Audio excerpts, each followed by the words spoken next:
When I get to the political update by 9:15, I will mention states by states how many this state have spent on government runnings. All right, and these are taxpayers' money though. Okay, next story, the fourth story this morning. In case you just joined us, you are listening to Overt Radio. We are broadcasting to you live from the city of Lagos. This is Newspaper Review. This is Overt Radio Breakfast Show, the Wednesday edition of Overt Radio Breakfast Show.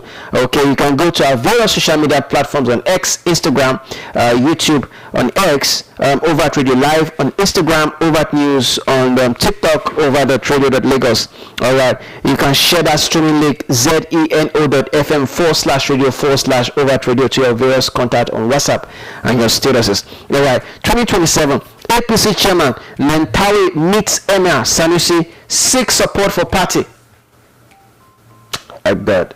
The national chairman of the All Progressive Congress APC, Professor Nentawe Yewada, on Tuesday met with the Emir of Kano, Khalifa Muhammadu Sanusi II, in what is believed to be part of the party's preparations for the 2027 general elections. Yewada, accompanied by senior APC members and party leaders in Kano, visited Emir Sanusi at the Kofa Kudu Palace. The meeting, which was held behind closed doors, lasted several hours, while details of the discussions were not made public. However, a palace source said the meeting centered on the 2027 elections and the APC's effort to strengthen its support base in Kano. The national leadership of the APC was here to solicit the palace's support and endorsement of all APC candidates in Kano. They have realized the dynamics of Kano politics, the source said. The source said the APC leadership recognized Emir Sanusi's influence within the traditional institution and his reach among residents at the grassroots. The APC recognizes the influence of Emir Sanusi within the traditional council and the authority he commands at the grassroots in terms of mobilization and sensitization on the rights and dignity of the people of Kano. The source said, I want to believe that the APC is aware of the strength and capacity of the Emir of Kano during the last election, even with a sitting governor. So the APC national chairman and the leadership of the state are doing their very best to consolidate their strength through the palace. Okay. All right, Political influence is not measured merely by claims of popularity. If an individual is said to command a decisive electoral influence, such influence should be demonstrated through observable political outcomes. Let me take the last quote. This raises a fundamental question. If Aminu Ado's political following was as extensive and electorally consequential as the article suggests, where was the evidence of that influence at the ballot box? What did they ask him? Now, despite the association, Usman noted that the APC lost the governorship election in Kano State, including at the polling unit linked to the Emir Palace, before losing. Okay. Now, this is what I have to say concerning this man's visit to the Emir of Palace, the national chairman of the All Progressive Congress, Professor Nenwada, get his name, so tongue twisting, Nentawe Yewada, the APC national chairman. Did he not know that traditional rulers cannot publicly tell their subjects on who to vote for? Did he not know? Revered traditional rulers, like the Emir of Kano, the Sultan of Sokoto, the Oni of Ife, the Oba of Benin, the Oba of Lagos, and other notable traditional rulers in the country. Did he not know that, as highly regarded as these traditional rulers are, they cannot publicly tell their subjects on who to vote for. This meeting was just needless. You just want to show that you are working, but this is not the person you should go to. Yes, you have recognized his influence, his position in the society.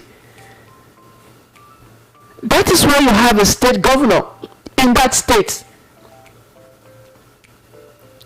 Because the state governor in that state, Yusuf Abba, who came into that state on the platform of the NNPP, has decamped to the APC.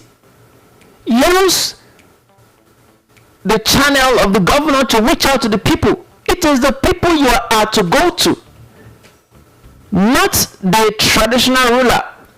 Like I said earlier, yes, it is okay that you have identified the Emir of Kano as a very, very important personality, somebody who commands people's opinion, somebody who, when he speaks, his subjects are listening to.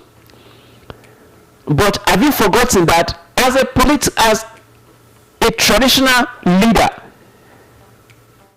you cannot, a traditional leader who is highly regarded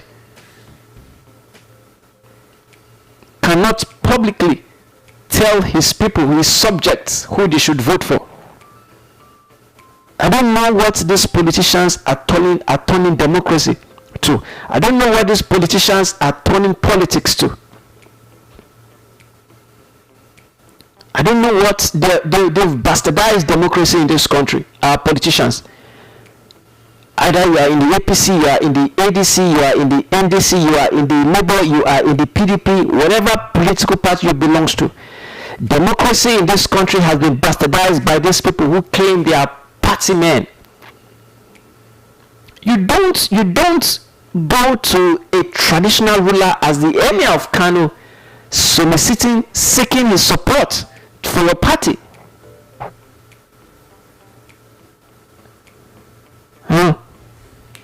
It's just like a religious leader in the country telling his church members or his congregants that this is the party you should vote for in 2027. Any religious leaders that does that has lost the salt.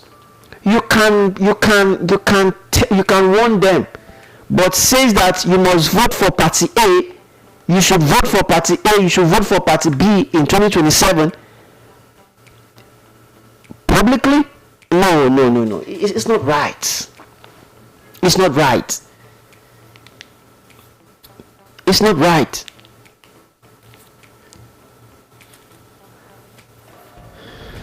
So this step that the APC national chairman took is the meeting that he had with Emir Sanusi. Of course, Sanusi cannot tell him not to come. He can't say that don't visit me. On what purpose? No. Of course, APC is not the only party that the Emir of Kano will receive. You also receive the ADC. You also receive NDC, another political presidential candidate. Okay, fine. They are open. Their arms are open. Their doors are open for all the political candidates. But they cannot publicly tell the people this is the party you should vote for in an election. It is not proper. Next story, please. Police uncover Ogun baby factory, rescue pregnant women and children. Operatives of Mowe division of the Ogun State Police Command, through an intelligence-led operation, have dismantled an illegal baby factory syndicate at Abayan village, Mowe. The operation resulted in the rescue of 2 heavily pregnant women and 4 children, as well as the arrest of 6 suspects. Florence Ogbonna, female, 58 years, Magdalene Julius, female, 63 years. Chidike Egwu, male, 40 years. Onyechu Chidike, male, 35 years. Stephen Ogbonna, male, 39 years. And an attending nurse, Oseni Idaya, female, age not stated. The command described the arrest of the members of this baby factory syndicate as a significant breakthrough in its ongoing fight against human trafficking and child exploitation. The spokesperson of the State Police Command, DSP Oluseyi Babasheyi, disclosed this in a statement made available to journalists on Tuesday.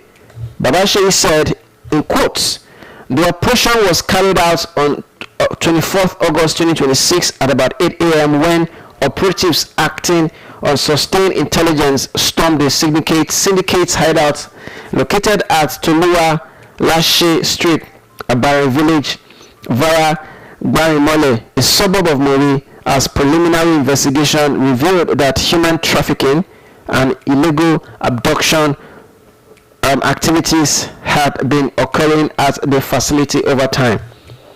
Okay, he explained that further intelligence-led follow-up operations led officers of the command to a hospital within the Moray axis where another victim, Blessing Bright Effiong, female, 26 years old, had given birth to a baby boy on 20th August 2026.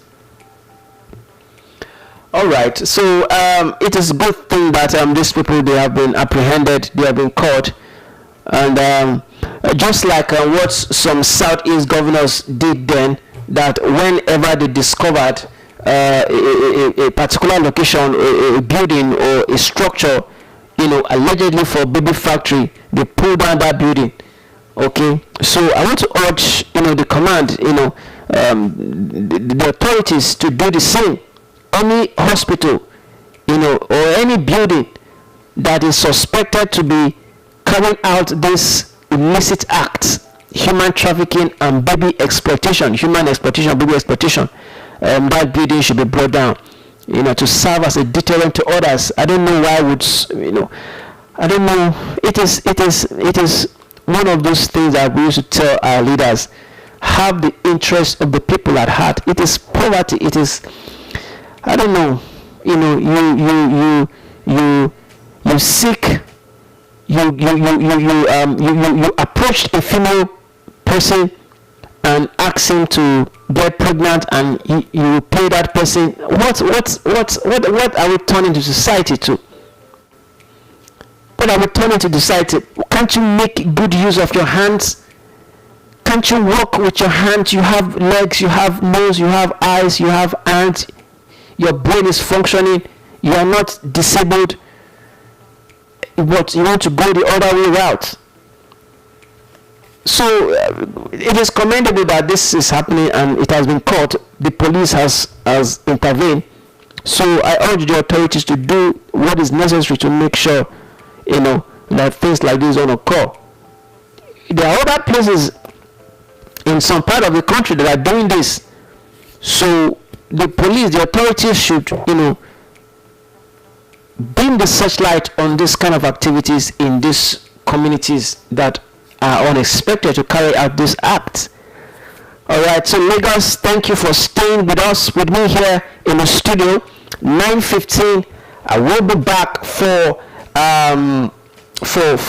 political update. Don't go anywhere. Stay tuned. This is Overt Radio. Don't go anywhere.